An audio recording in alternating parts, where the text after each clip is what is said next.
Evening, y'all.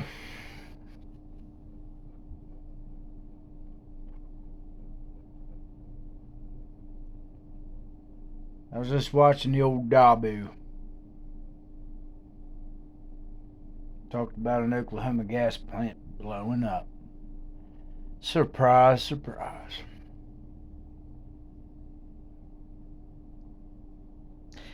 But in a lot of ways, and some reasons may surprise you all, those that are in the industrial plants and a lot of the working fields. I'm starting to wonder. Answer in the comments section. Will it really surprise you when I give you these reasons? Um, I do believe we are under attack. The war is on. Plain and simple. But I can't blame our government for all of them. And I'm going to tell you why.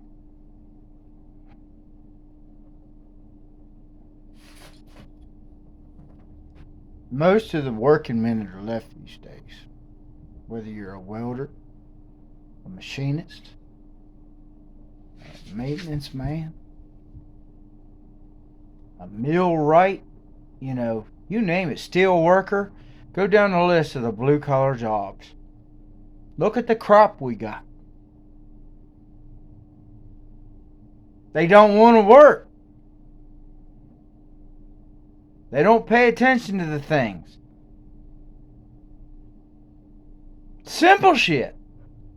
A lot of them been to school for it.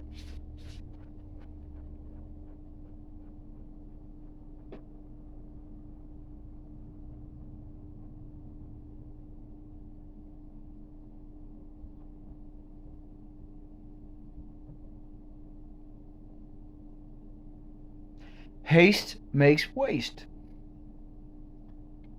It does. If you rush a job, unless you're that good, which we will all admit, those of us who have ever really been in it, we know we ain't that good. And I'm nothing special. Maybe there are some people in the comment section going to tell you that you do everything 100% all the time. Hats off to you, bro. Or sis. Whatever the case might be. But the crop that we got coming after us, shit. Half the time I wouldn't trust them with a Zippo. They'd probably light themselves on fire. Now, is it because they ain't been taught right? Maybe. Is it because the government has pretty much made it so cush that they can jump from job to job? And that's one thing I will like. I think I've admitted it before, that one thing I liked about COVID is it actually created a situation again to where you can set your price. You can actually gain value in the workforce these days.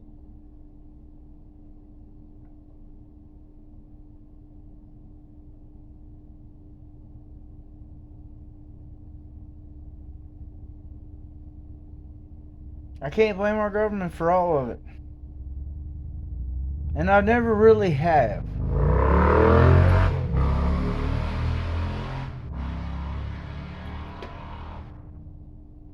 It's personal responsibility. The video I did about personal responsibility back in the day was about self-defense, but I guess I got to do one a little bit more in depth.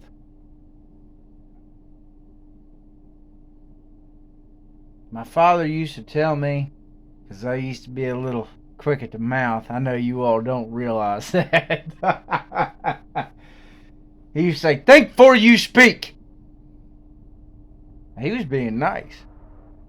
I didn't realize it till I was older. Think before you speak. It does everybody a favor, especially you.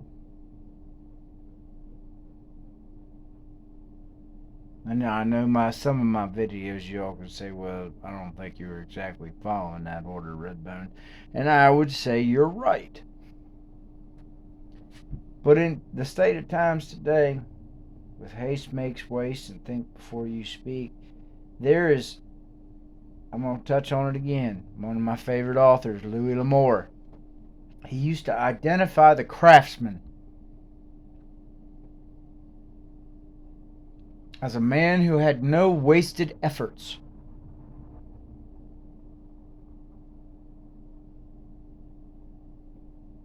He had blended his life, body, and mind to his trade. Now, in today's world, that's not necessarily the norm.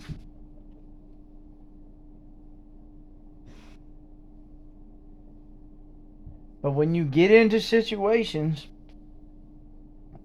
like we're about to get into, as a whole, not just individually, where our entire infrastructure is being destroyed, those cues and those attentions to detail could mean life or death. Whether it's in the field or out. Whether it's at work or on the drive to it or home.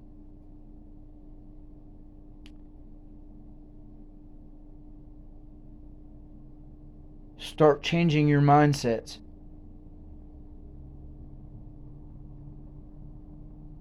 I'm not necessarily directing this at my viewers, but I'm directing it at anyone that it hits a chord with. Start changing your mindsets. Things are a lot further in play, I believe, than we realize. Many blessings.